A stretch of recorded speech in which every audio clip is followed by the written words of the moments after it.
Ya, hari ini kita Advent with John the Baptist. Karena ini juga masa Advent, kita akan menghayati di dalam persiapan ini kedatangan Kristus yang pertama kali, yang sekaligus juga dikaitkan dengan kedatangan yang kedua kali. Tapi juga di dalam penghayatan yang lebih luas mungkin artinya, yaitu bagaimana kita di dalam perjalanan kita mengikut dan mengenal Tuhan, itu kita mungkin bisa ada diskrepansi antara apa yang kita pikirkan tentang Tuhan kalau datang, kalau Tuhan itu hadir harusnya bagaimana, dengan penyataan Tuhan yang sesungguhnya di dalam kehidupan kita. Dan itu juga dicatat di dalam Alkitab kalau saudara membaca. Hari ini kita belajar dari perspektifnya Yohanes Pembaptis ya, khususnya gitu, bagaimana dia melihat Kristus, bagaimana dia mengharapkan Kristus atau Mesias ya. Lalu bagaimana dia mengalami encounter yang sesungguhnya Kristus yang dinyatakan di dalam kehidupannya. Jadi hari ini memang kita khusus membahas dari perspektif dari Yohanes Pembaptis itu. Mungkin bagian yang kita soroti terutama dari Matius, karena kita pernah eksposisi Injil Lukas, jadi kita nggak mau terlalu di Lukas, meskipun nanti mungkin ada perbandingan juga dengan Injil Lukas. Tapi terutama di dalam perspektif Matius, kalau sudah membaca itu bagian yang pertama, misalnya kita membaca Matius pasal 3 ya. Nah ini kan khotbah Yohanes Pembaptis yang awal ya. Kalau saudara baca di situ misalnya 3 ayat 7, coba tolong bacakan ayat 7, 8, 9, coba.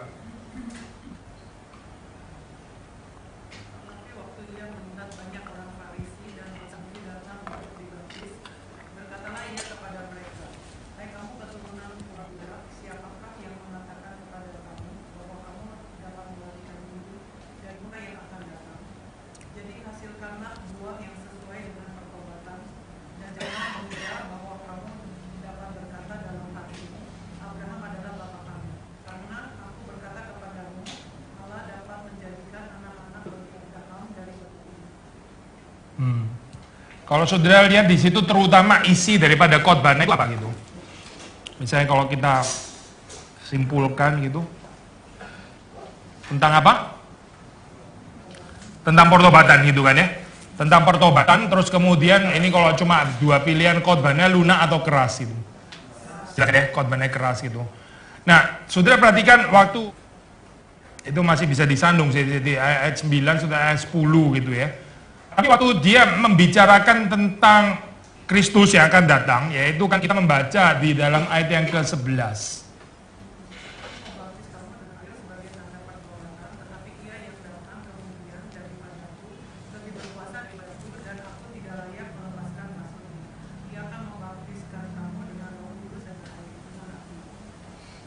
Dengan Roh Kudus dan dengan api. Terus 12.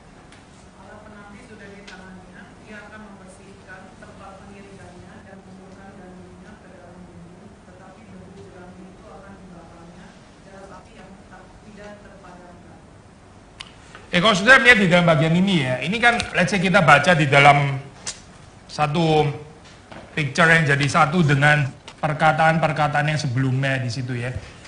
Kalau saudara baca ini secara sederhana aja ya gitu ya, dikatakan bahwa Mesias itu akan membaptis dengan Roh Kudus dan dengan api gitu ya. Lalu terus kemudian winnowing fork, bahasa Indonesianya apa itu, sudah ada di tangannya penampi ya. He will clear his threshing floor and gather his wheat into the barn. The chaff he will burn with unquenchable fire. Ya. Jadi ini kalimat ini ya, maksudnya kalau saudara baca itu kemana gitu? He will baptize you with the Holy Spirit and fire. The chaff he will burn with unquenchable fire. Kan satu paket ya dengan khotbah tadi ya. Khotbah yang kita bilang apa tadi? Lebih kepada khotbah yang sifatnya itu penghakiman gitu kan ya. Itu yang ada di dalam bayangan Yohanes Pembaptis. Jadi waktu anak manusia datang, ya waktu Kristus datang, dia akan datang di dalam spirit penghakiman deh. Dia akan datang di dalam spirit penghakiman deh. Ya, kita tahu waktu kita membaca di dalam ayat yang ke-11 ya, baptize you with the Holy Spirit and fire, itu menunjukkan pada peristiwa apa? Sang anak akan membaptis dengan Roh Kudus dan dengan api, itu menunjukkan pada peristiwa apa? Halo? Pentakosta kan ya, jelas kan ya? Pentakosta kan ya? Pentakosta itu berita apa gitu? Berita penghakiman gitu? Berita keselamatan kan ya? Saudara bisa ngikutin nggak line of thought saya gitu? Maksudnya yang ada di dalam pikiran Yohanes Pembaptis ya. Saya nggak mengatakan dia khotbahnya keliru ya gitu. Maksudnya dia kalau sudah melihat di sini kan ya, nuansa khotbahnya itu adalah khotbah ajakan untuk pertobatan, berita penghakiman, ya di dalam pengharapan dia akan kedatangan Mesaya gitu ya. Winnowing fork is in his hand, he will clear his threshing floor, gather his wheat into the barn, the chaff he will burn with unquenchable fire gitu. Yet kita baca dalam Pentakosta, Roh Kudus dan api itu bukan berita penghakiman, tapi berita keselamatan gitu ya. Ini juga kalau kita melihat bahkan di dalam Alkitab ya itu kan saking jujurnya gitu ya, ini kitab yang apa adanya gitu ya. Orang yang sebesar Yohanes Pembaptis pun juga nggak despair, dia punya pemahaman yang nggak lengkap itu gitu. Kalau Yohanes Pembaptis itu nggak ditutup-tutupin gitu ya, pandangannya yang perlu dikoreksi, apalagi saudara dan saya gitu. Sekali lagi ya, kalau Yohanes Pembaptis saya Yesus bilang di antara yang dilahirkan perempuan nggak ada yang lebih besar daripada dia gitu. Dan Alkitab itu buka apa adanya, ini loh, Yohanes Pembaptis kecelek gitu misalnya, ibarat ngomong vulgar gitu ya. Apalagi pengenalan saudara dan saya akan Tuhan gitu. Pasti terus perlu koreksi seperti ini gitu. Cek khotbah ini kan ya, sudah di kebaktian Minggu kalau saudara masih ingat gitu. Kalau di dalam kehidupan kita, God itu is totally predictable gitu ya. Itu mungkin pengenalan kita akan Tuhan itu nggak bertumbuh sebetulnya gitu. Saya bukan mengatakan Tuhan terus berubah setiap hari, naturnya berubah, ya itu ya membahayakan konsep kayak begini. Kita mengatakan Allah itu nggak berubah, Allah itu nggak berubah betul. Misalnya dalam kita membicarakan natur Allah, dia selalu kasih gitu.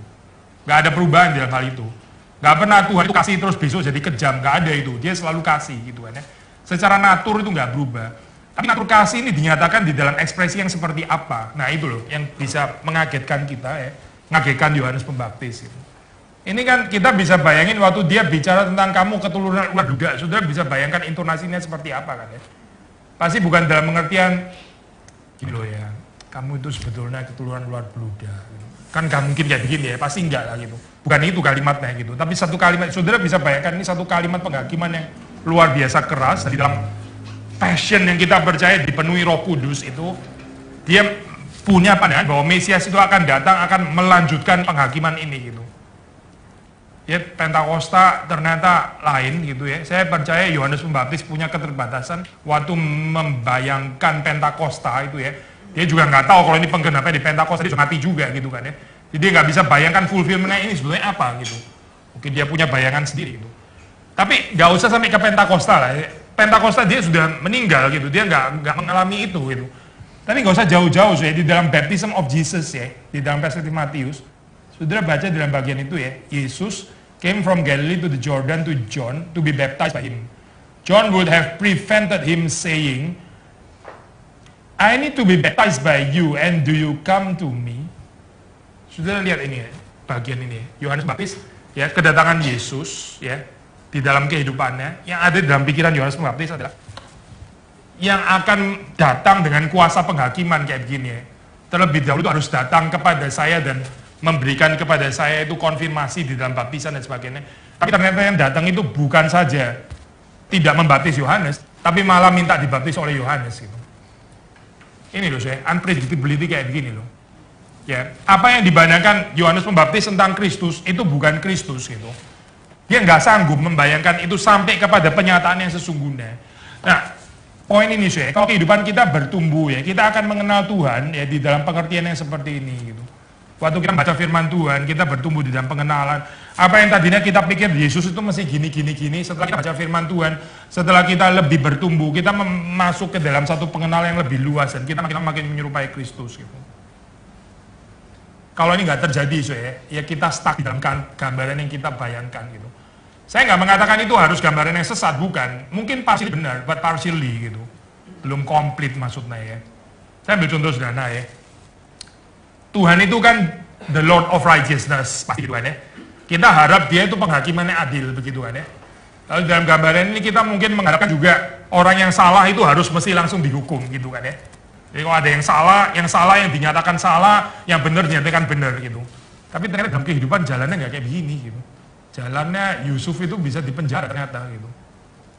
Jalannya adalah Yohanes Pembaptis nanti juga dipenjara gitu.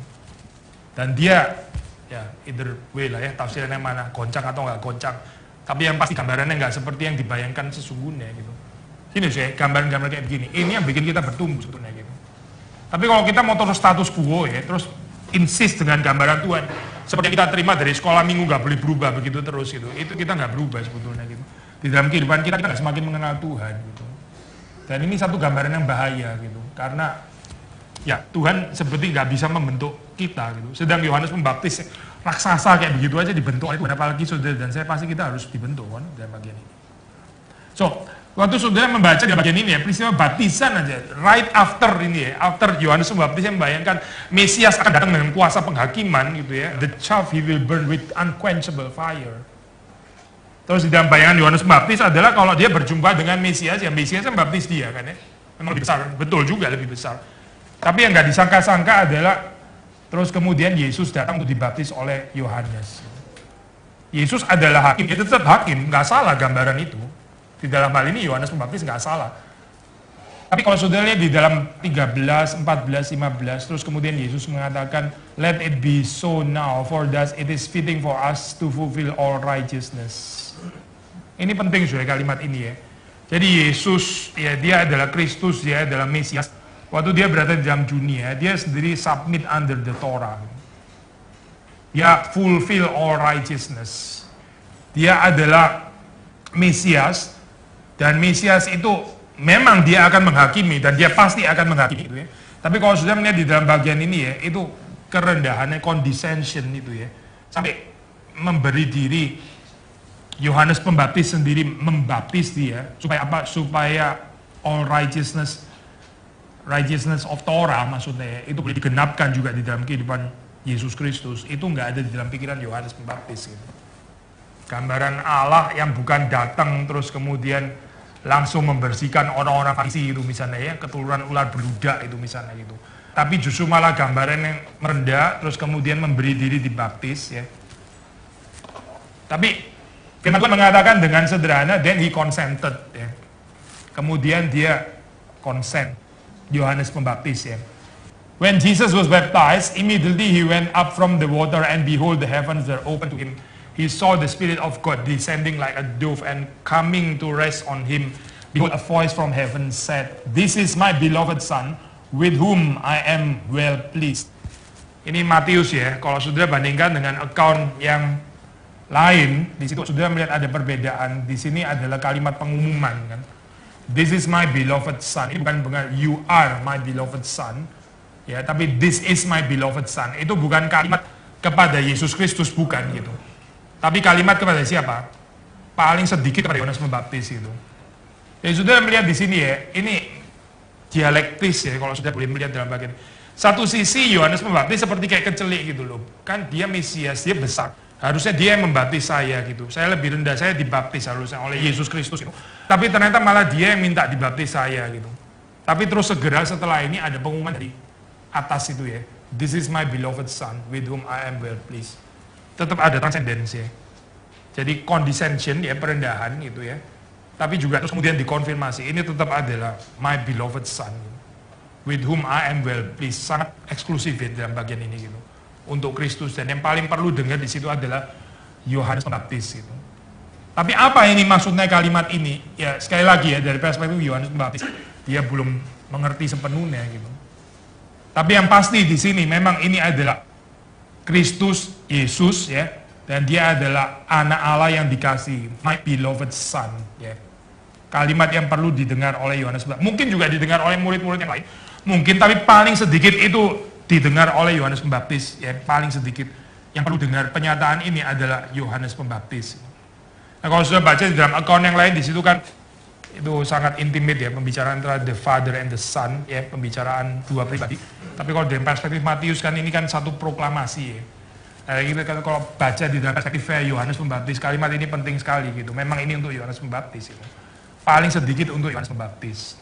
Ya berakhir sampai di sini maksudnya perjumpaan ini ya, atau perspektifnya Yohanes Pembaptis tentang Yesus. Kita melanjutkan di dalam perspektif yang berikutnya. Kalau kita baca di dalam Matius 11 ya, kita sudah pernah bahas perspektifnya Lukas ya. Sekarang kita bahas perspektif daripada Matius itu. Coba saudara baca di ini 11 ayat kedua ya, mulai ayat kedua.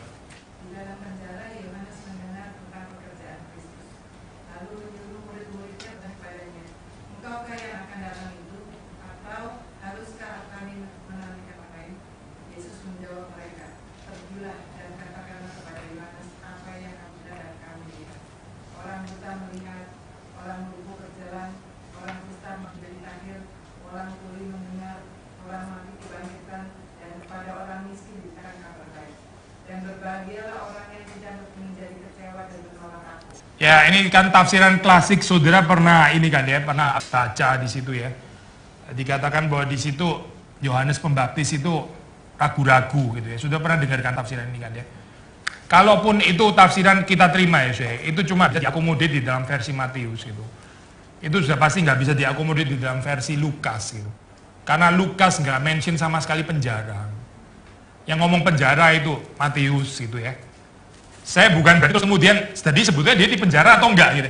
Ya likely di penjara saya, tapi kita nggak tertarik untuk creating the historical John the Baptist itu actualnya apa gitu.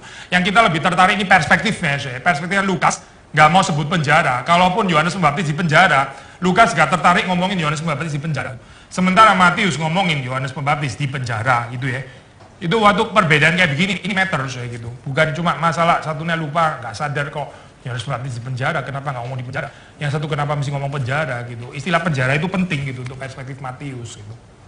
Ya. Jadi kalaupun kita mengatakan di situ ya Yohanes Pembaptis ragu-ragu ya. Itu cuma bisa kita tampung di dalam perspektif Matius karena di situ ada kata penjara. Itu pun saya nggak 100% pasti ragu-ragu. Sudah ngerti maksudnya ya?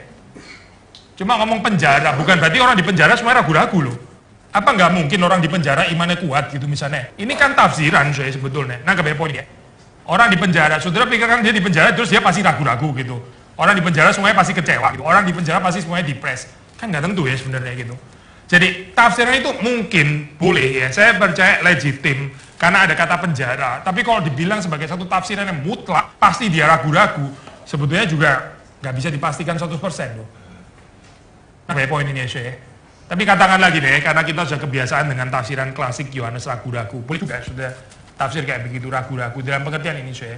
Yohanes Pembaptis yang bahkan ya sudah pernah encounter dengan Yesus Kristus ya, Mesias yang dia tahu ini Mesias dan dia minta supaya dia dibaptis oleh Mesias, tapi akhirnya Mesias dibaptis oleh dia gitu ya. Maksudnya perjumpaan ini ya. Dan plus lagi ya ada kalimat dari surga yang jelas-jelas itu pengumuman untuk Yohanes Pembaptis. Ini bukan pembicaraan privat kan ya di dalam perspektif Matius. Ini penting loh sekali loh, saya bukan bilang you are my beloved son. Itu bukan Matius. Matius bilang this is my beloved son. Berarti ini kalimat Bapa kepada Yohanes Pembaptis, bukan kepada Yesus Kristus. Jadi dalam Matius ya, itu jelas sekali bahwa Yohanes itu mendapatkan penyataan itu tentang siapa itu Kristus ya. Pertama salah mengertinya dia, yang dia mestinya harus dibaptis, tapi akhirnya Mesias yang dibaptis. Dan kedua akhirnya bahwa di dalam pengertian Bapa menyatakan siapa itu Yesus ya, anak Allah gitu, my beloved son, ya, the father's beloved son. Tapi di sini dia ragu-ragu gitu. Saudara melihat di dalam gambaran ini ya, perspektif kita sangat realistis digambarkan di dalam kehidupan Yohanes Pembaptis. Bahkan kita ada momen, ada waktu, ada saat kita itu jelas sekali Tuhan itu bagaimana ya. Tetap saja suatu saat bisa ada kegoncangan di dalam kehidupan kita gitu. Saudara jangan pikir kita sudah jelas Tuhan kayak begini ya, ini sudah confirm suara dari sorga gitu ibaratnya ya, nggak mungkin salah lagi. Tapi terus kemudian seumur hidup saudara nggak bisa goncang lagi gitu. Yohanes Pembaptis saja bisa goncang, apalagi saudara dan saya. Gitu. Alkitab itu begitu realistis ya, menggambarkan kehidupan manusia di dalam perjalanan mengenal Tuhan, di dalam perjalanan mengikut Tuhan ya. Bayangannya seperti apa gitu, dan itu semua diceritakan apa adanya gitu. Lalu waktu kita baca di dalam bagian ini saya, apa sih yang diperkenalkan oleh Yesus Kristus? Katakanlah kalau kita mau pakai perspektif ragu-ragu itu ya. Yang dijawab oleh Yesus, go and tell John what you hear and see. Kalau saudara bandingkan dengan Lukas, ada paralelnya di dalam Lukas ya. Saya bandingkan dengan Lukas ya. Go and tell John what you have seen and heard. Ada perbedaan nggak saya? Sekali lagi, go and tell John what you hear and see, itu Matius. Lukas, go and tell John what you have seen and heard. Ya, urutan antara hearing sama seeing ya. Itu Lukas itu urutannya itu seeing and hearing. Lalu terus kemudian Matius itu urutannya hearing and seeing gitu. Ya, masing-masing punya ini ya, theological message yang mau disampaikan gitu. Hearing and seeing, bukan seeing and hearing seperti yang dibilang Lukas. Lukas punya keindahannya sendiri. Kita nggak bahas perspektif Lukas ya, kita bahas perspektif Matius hari ini lebih banyak gitu. Maksudnya dengan Matius mengatakan hear and see, ya dia mau mengatakan bahwa Mesias itu ya, terutama adalah Mesias yang memberitakan perkataan firman yang didengar ya, Baru setelah itu C, kita bisa bicara tentang perbuatannya, ya, melihat karyanya, melihat perbuatannya. Tapi sebelum perbuatannya, urutannya menurut Matius itu adalah mendengar terlebih dahulu gitu. Mendengar perkataan ya yang disampaikan firman itu ya, mendengar, terus setelah itu melihat karya yang dinyatakan di dalam kehidupan Kristus. Bagi Matius, mendengar itu mendahului melihat. Gitu. Saya nggak komentar Lukas ya, karena kita perspektifnya adalah perspektif Matius di sini gitu. Tapi waktu sudah membaca di dalam titik 2 setelah itu apa ya? The blind receive their sight, the lame walk, the lepers are cleansed, the deaf hear, the dead are raised, the poor have good news brought to them. Ini kan secara pembacaan sederhana kan lebih bicara tentang karya kan, betul kan ya? Karya itu berarti yang dilihat gitu kan ya. Tapi Matius itu menekankan bukan dilihat, tapi terutama firman apa yang menyertai perbuatan itu gitu. Nah kalau saudara sekali lagi ya balik kepada yang pasal 3 tadi gitu ya. Itu yang didengar oleh Yohanes kan juga perkataannya, this is my beloved son gitu. Ya, suara terdengar dari sorga gitu kan ya. Penekanannya kan bukan terlihat burung merpatinya, maka Yohanes melihat Roh Kudus dalam bentuk burung merpati, kan bukan di sana penekanannya. Tapi penekanannya kepada Yohanes Pembaptis yang mendengar kan ya. Mendengar this is my beloved son. Maka di sini saya, waktu kita membaca bagian ini, go and tell John what you hear and see. Pertama itu adalah encounter akan firman. Gitu. Nah kalau encounter akan firman deh, mendengar kalimat ini saya, firman yang mana terutama yang akan teringat gitu. Kalau saudara pikir, go and tell John what you hear and see. The blind receive their sight, the lame walk, the lepers are cleansed, the deaf hear, the dead are raised.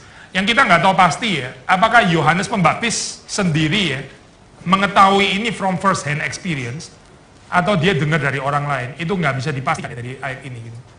Nah, kalau saudara ada perbedaan pendapat, saudara bisa kasih tahu saya juga gitu. Tapi dalam pembacaan sederhana sebenarnya kita nggak bisa memastikan bahwa Yohanes Pembaptis ya lihat sendiri gitu ya dalam hal ini. Jadi dia dengar ya, kan go and tell John what you ya, what you-nya itu siapa? Siapa?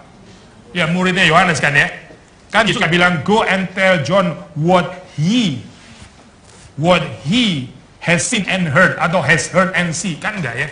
Kan go and tell John what you hear and see. Jadi Yohanes Pembaptis ini ya, kalau kita baca di dalam sederhana, mungkin nggak tahu itu ada the blind receive their sight, the lame walk itu ya. Mungkin dia juga sudah di penjara waktu ini terjadi gitu. Atau dia mendengar dari jauh atau nggak pernah mendengar. Yang lihat, yang dengar ini yaitu siapa? Murid-muridnya Yohanes itu. Nah, waktu Yohanes dikatakan di sini ya, mesti belajar untuk mendengar dan melihat ya. Tapi mendengar terlebih dahulu. Mendengar apa? Mendengar firman kan ya. Kira-kira firman apa gitu yang akan dipikirkan oleh Yohanes? Go and tell John what you hear and see. Kan urutannya hear baru see kan ya. Yohanes Pembaptis juga expected untuk terutama dia mendengar, setelah itu melihat kan ya. Iya waktu dibaptis gitu misalnya ya. Terus apa lagi gitu. Gini deh, ini kalimat dari mana sih? The blind receive their sight, the lame walk, the lepers are cleansed dan sebagainya. Ini kalimat dari mana?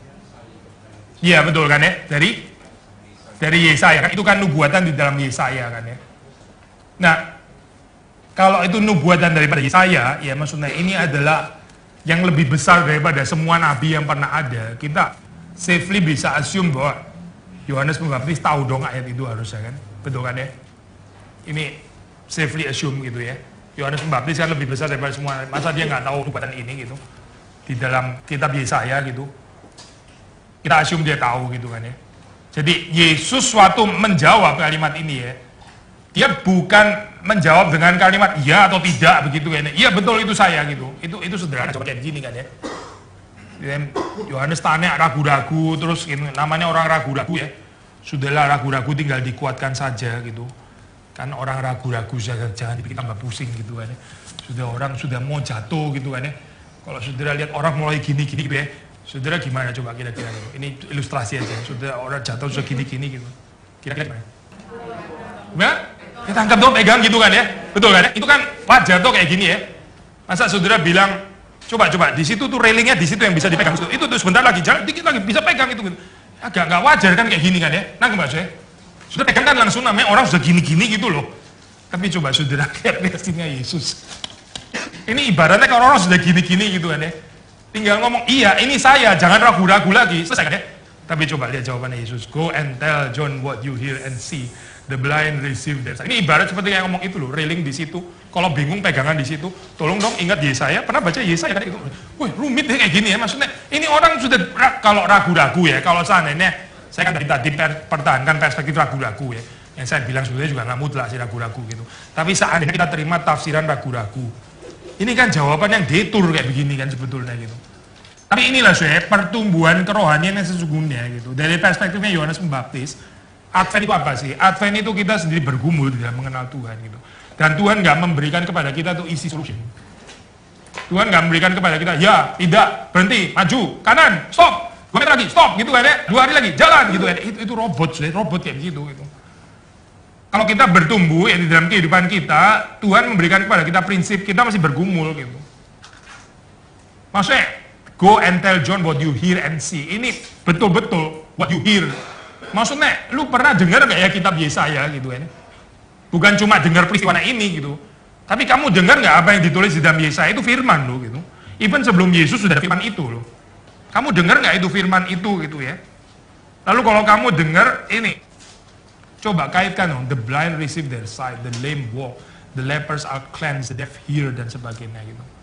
Ini fit nggak dengan gambaran Mesias seperti yang diceritakan di dalam perjanjian lama gitu. Decide tidak ini ya, bergumul gitu. Kenalah Tuhan yang seperti ini. Atau kamu kecewa, makanya dalam kalimat terakhir itu, blessed is anyone who takes no offense at me. Berbahagialah mereka yang bahasa Indonesia tidak kecewa akan aku gitu. Maksudnya tidak kecewa dalam pengertian, ya kalau kamu kecewa ternyata Mesias di dalam bayanganmu itu lain, ya bagaimana gitu. Yesus gak bilang sorry, pasti enggak gitu ya. Ya sorry, ya nggak ada sorry, nggak ada yang perlu disorry di sini. Tapi poinnya adalah ya too bad for you lah ibaratnya gitu. Kalau kamu bayanganmu tentang Mesias itu lain, ya itu problem pada kamu gitu. Tapi yang pasti adalah ini gambaran yang dinyatakan oleh Yesus Kristus kemudian mengajak Yohanes Pembaptis dan semua orang termasuk saudara dan saya ya untuk mengoreksi kalau saat ini adalah gambaran yang keliru tentang Tuhan di dalam bagian ini.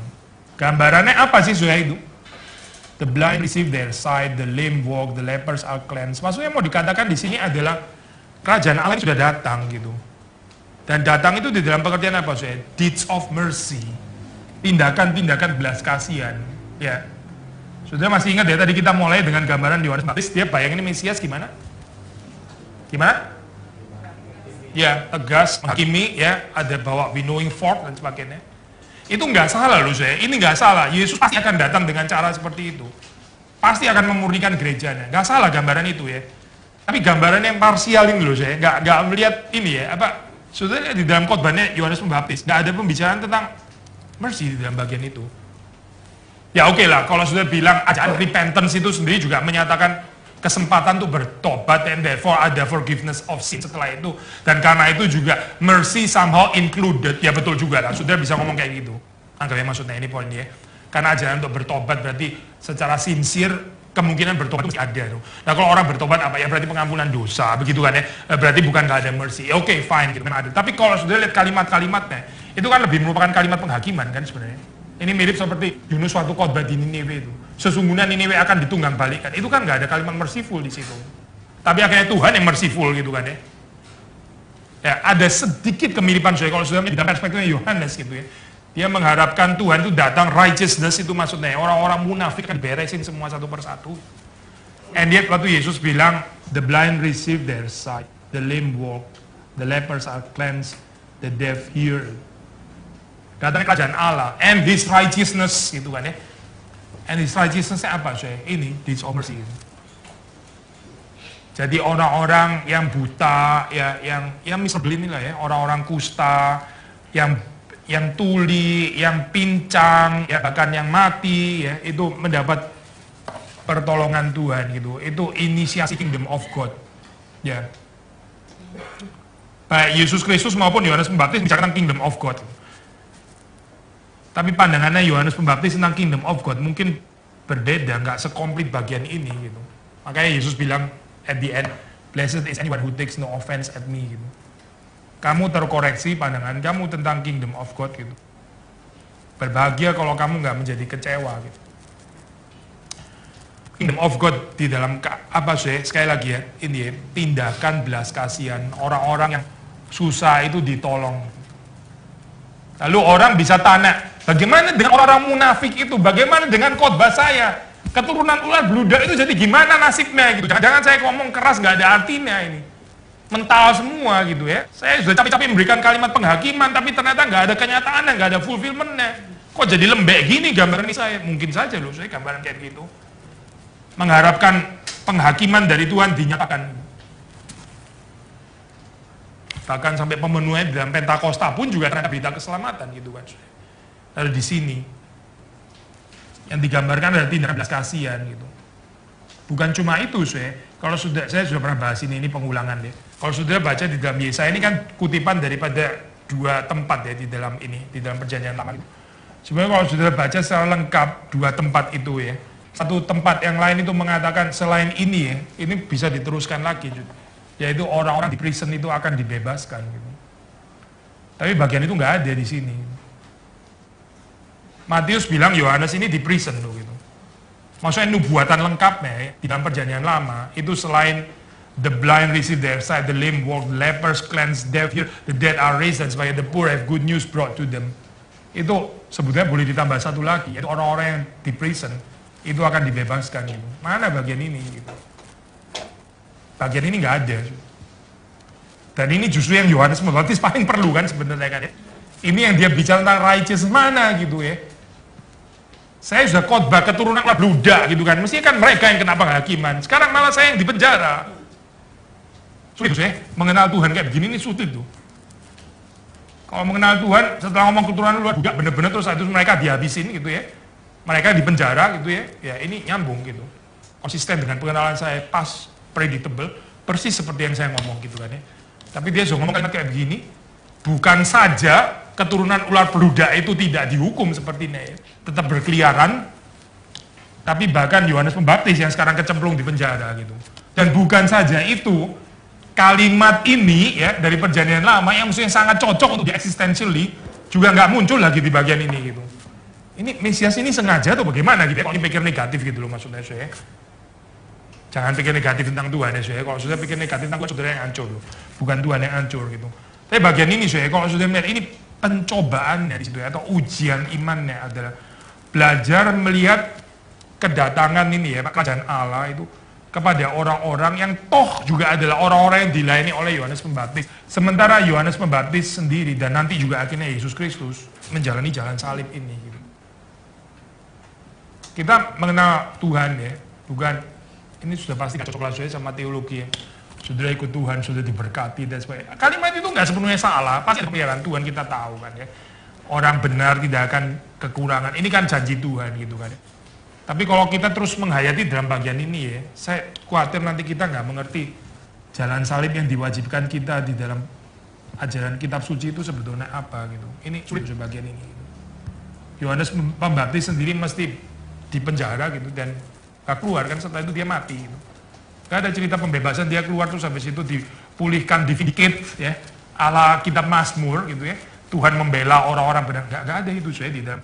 Tapi Tuhan seperti membiarkan Yohanes Pembaptis sampai akhirnya mati gitu kan ya. Ini mendahului Kristus ya. Keindahannya di dalam kehidupan Yohanes Pembaptis bukan cuma dia mendahului Kristus di dalam Yesus apa itu, mempersiapkan jalan ya. Dia mendahului Kristus, dia mempersiapkan. Tapi bahkan di dalam pengertian agak loose kita juga bisa mengatakan dia juga mempersiapkan kematian Kristus. Dia sendiri yang terlebih dahulu menjalani itu.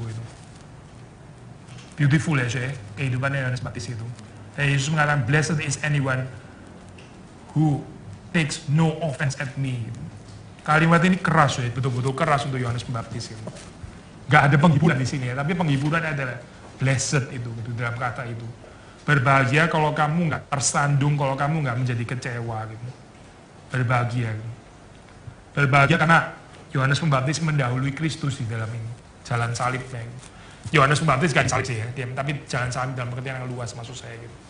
Dia mati terlebih dahulu, mati martir terlebih dahulu sebelum Yesus Kristus. And truly blessed. Ya, dengan omission. Nggak ada ayat orang-orang yang di prison itu dibebaskan. Pengenalan ini ya, lalu kita nggak tahu Yohanes Pembaptis tanya apa nggak tahu kan, nggak dicatat responsnya gitu dalam bagian ini.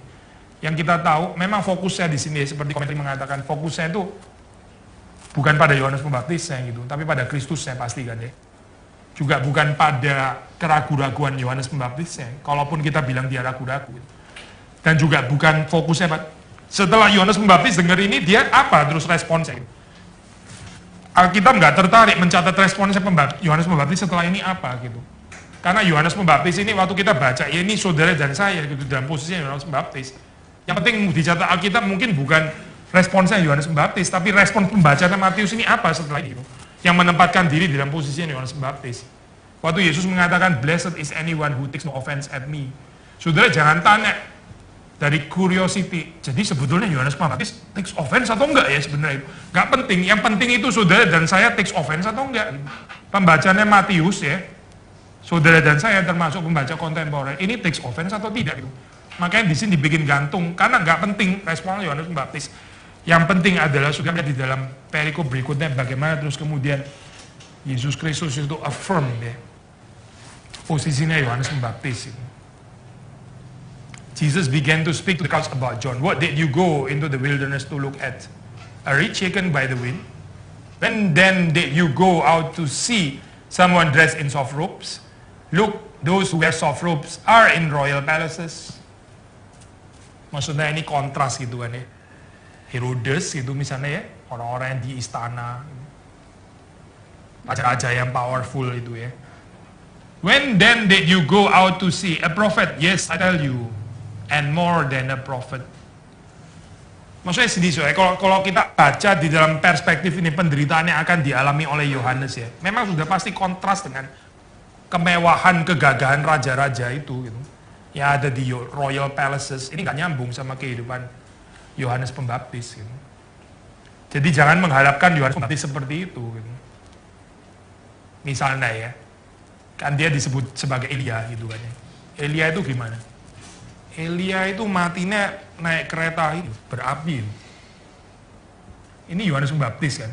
Elia yang dijanjikan itu kan. Harusnya lebih klimaks lagi dong daripada kereta berapi, nggak tahu pakai apa lagi gitu. Tapi kok di penjara gitu loh. Kok berakhir di penjara? Maka Yesus bilang, kamu mau cari apa gitu? Kamu cari yang mewah-mewah gitu ya. Mungkin di dalam pikiran orang itu Elia ya. Elia aja kayak begitu. Elia perjanjian baru masih harus gimana gitu.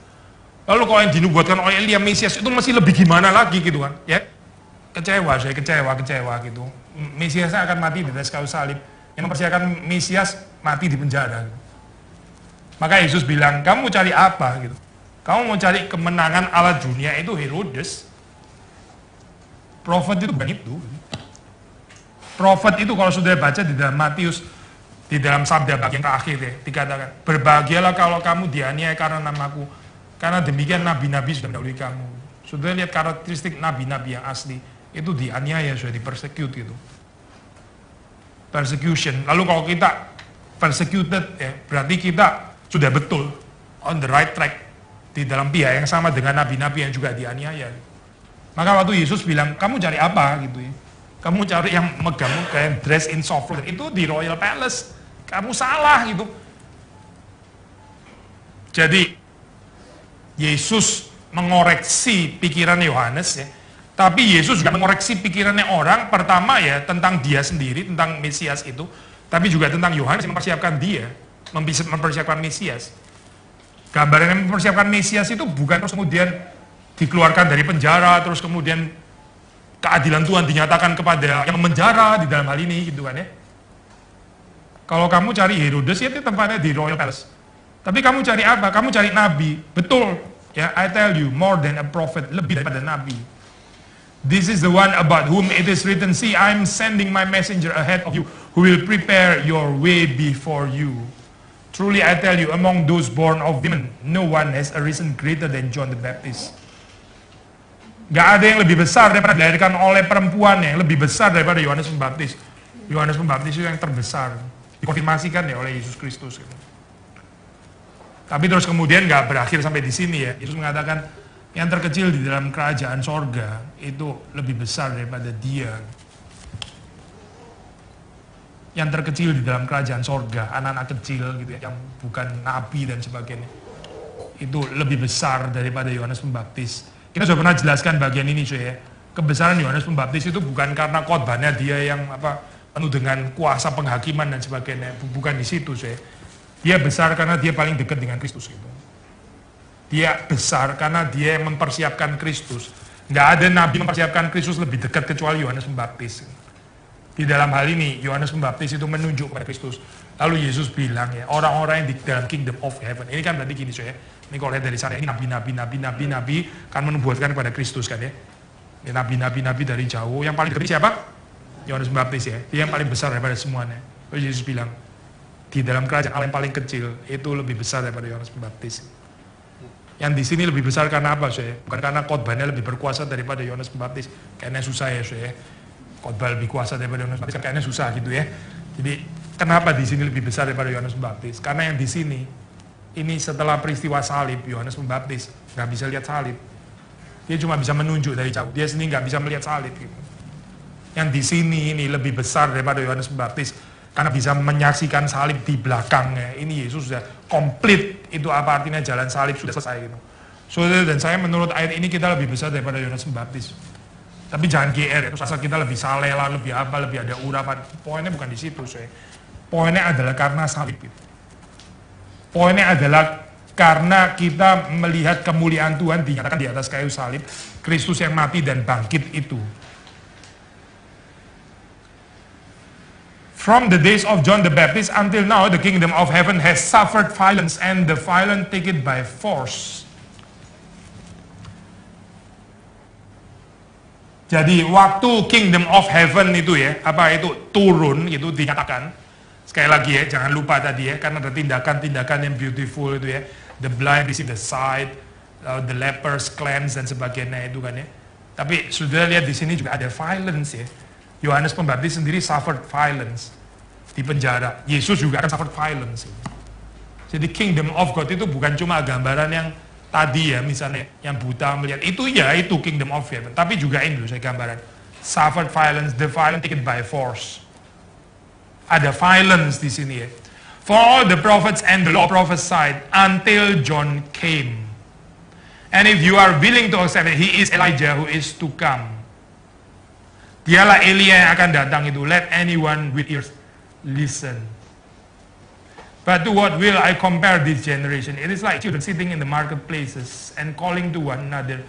We played the flute for you and you did not dance, and we wailed and you did not mourn. For John came neither eating nor drinking, and they say, he has a demon. The Son of Man came eating and drinking, and they say, look, a glutton and a drunkard, a friend of tax collectors and sinners. Jadi gini saya, kalau sudah melihat the kingdom of heaven ya, sudah tadi melihat kan kingdom of heaven ya, itu turun ya. Di dalam pikiran Yohanes Pembaptis kan ya, apa itu? Penghakiman kan ya, dinyatakan ya.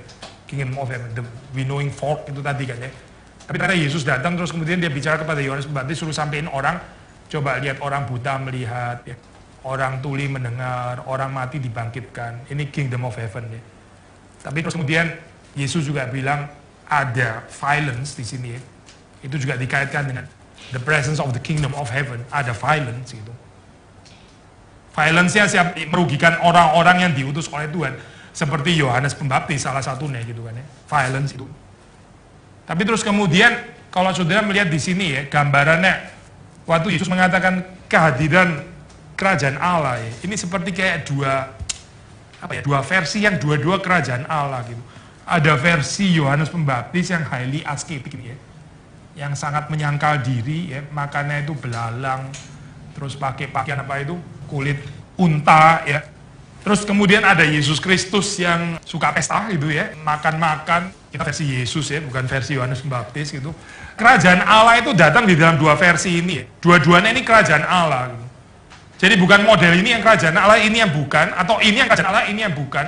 Dua-duanya ini kerajaan Allah, ada tempat untuk asketik ya, seperti Yohanes Pembaptis, ada tempat celebrating life ala Yesus Kristus gitu ya. Ya dua-duanya ditolak gitu. Dua-duanya ditolak. Waktu model gambaran Yohanes Pembaptis yang hidup bertarak, yang hidup menyangkal diri, hidup sederhana. Orang bilang dia kerasukan setan, dia ada demon gitu. Tapi giliran Yesus ini versi yang lain gitu ya.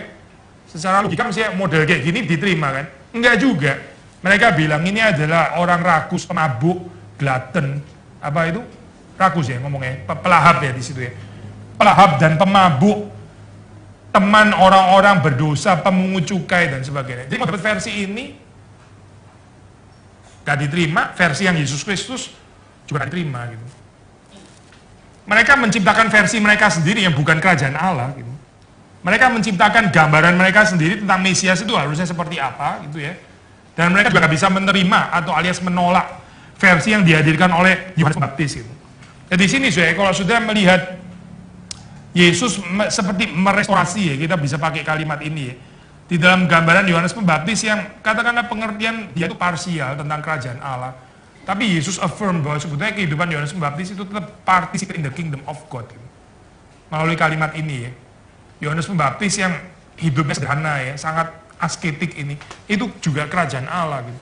Tapi Yesus yang menghadirkan versi yang lain, ini juga kerajaan Allah. Kerajaan Allah itu hadir di dalam versi yang kaya ini loh, saya bukan apa hitam dan bukan putih dan bukan hitam gitu.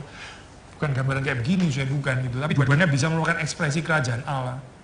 Lalu terus kemudian dikatakan yet wisdom, ya wisdom, bijaksana, itu vindicated, akan dibenarkan by her deeds, by her deeds. Wisdom is vindicated by her deeds. Deeds of his wisdom. Maksudnya her-nya itu wisdom. Di dalam bahasa Yunani itu, Sophia itu artikelnya feminin ya. Her deeds itu maksudnya deeds of wisdom. Nah ini agak sedikit ada perbedaan dengan Lukas ya. Kalau Lukas sudah membaca, nevertheless wisdom is vindicated by all her children. All her children. Jadi bijaksana itu punya anak-anaknya. Anak-anaknya akan membenarkan ibunya yang adalah bijaksana itu ya. Saya sedikit saja ya, di dalam perspektif Lukas itu yang penting adalah saksi di dalam hal ini. Gitu. Orang yang diutus, yang doing mission dan sebagainya. Wisdom akan dibenarkan oleh kesaksian orang-orang ini. Tapi kalau tekanan di dalam Matius itu adalah perbuatan. Wisdom akan dibenarkan oleh perbuatan-perbuatan bijaksana. Oleh kelakuan, ya. Oleh tindakan-tindakan. Nah ini konsisten dengan profil Injil Matius ya. Kalau saudara melihat itu seringkali dikatakan di situ manusia dihakimi berdasarkan perbuatannya. Itu kan Matius banget kan ya. Saudara familiar nggak ya konsep ini ya? Tuhan Yesus memisahkan itu yang satu di kanan, satu di kiri gitu kan. Berdasarkan apa? Berdasarkan perbuatan kan ya. Saudara membaca di dalam bagian itu ya. Ini bukan berarti Matius nggak percaya anugerah atau apa ya. Jangan sampai salah tafsir seolah Matius mengatakan orang itu dibenarkan melalui perbuatannya. Bukan itu poinnya saya. Tetap ada motif anugerah juga, motif kasih karunia dan pasti tanpa iman gitu. Tapi di dalam penekanan di sini ya, di dalam apa itu deuteronomistic deeds consequence ya, apa yang ditabur orang akan dituai itu ditekankan di Matius gitu. Jadi ada konsep reward and punishment itu sangat-sangat Matius gitu. Maka di sini waktu saudara melihat kalimat terakhir, yet wisdom is vindicated by her deeds. Yang penting di sini adalah perbuatan. Yang penting di sini adalah bahwa wisdom ini yang bisa membedakan ini adalah pekerjaan kerajaan sorga ya. Itu adalah perbuatan saya akhirnya gitu. Menurut versi Matius ya. Nah, terakhir saya poin terakhir. Lalu kalau saudara baca di dalam perikop berikutnya ya, itu di dalam 11, saudara membaca mulai ayat ke-20 ya. Ini kan terusannya di situ. Itu bicara tentang apa? 20 dan seterusnya. Tentang apa? Ya berarti tentang apa saya? Tentang penghakiman kan ya. Nah apa saya poinnya? Ya ini loh diberitakan Yohanes Pembaptis waktu awal nih kan. Bukan gak ada saya bagian ini gitu.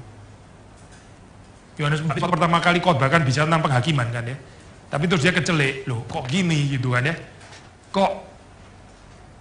Kok bukan saya yang dibaptis gitu kan ya. Kok dia bukan membereskan keturunan ular-ular beludak itu gitu. Ditambah lagi waktu dia ragu-ragu ya, dia sendiri di penjara, dizolimi sama orang-orang yang unrighteous itu.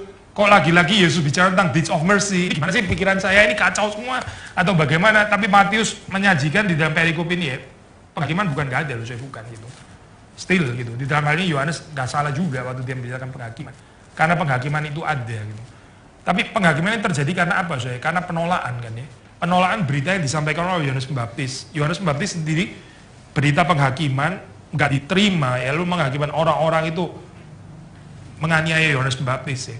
Demikian juga Yesus waktu memberitakan berita tentang kerajaan Allah, memberitakan diri dan sebagainya. Dia juga ditolak, nggak diterima kan ya. Maka berita yang harusnya menjadi berita keselamatan itu menjadi berita penghakiman di sini gitu. Di dalam pemberitaan Injil yang sejati itu saya selalu ada keselamatan penghakiman. Saya sudah ngomongkan itu di dalam khotbah ya, di dalam keselamatan ada penghakiman, dalam penghakiman ada keselamatan gitu. Kita nggak percaya model Injil yang terus ngomong belas kasihan, anugerah, penghakimannya. Tapi kita juga nggak percaya Injil yang isinya cuma teguran. Di dalam teguran yang paling keras itu ada implisit berita of mercy. Ya, contoh di dalam Yunus itu. Sesungguhnya Niniwe akan ditunggang. Itu kan berita penghakiman ya, seperti kayak 100% penghakiman. Tapi di dalam berita itu sebetulnya ada implisit kalau kamu bertobat gitu kan ya. Kalau kamu bertobat ya, Tuhan mungkin akan mengurungkan niatnya.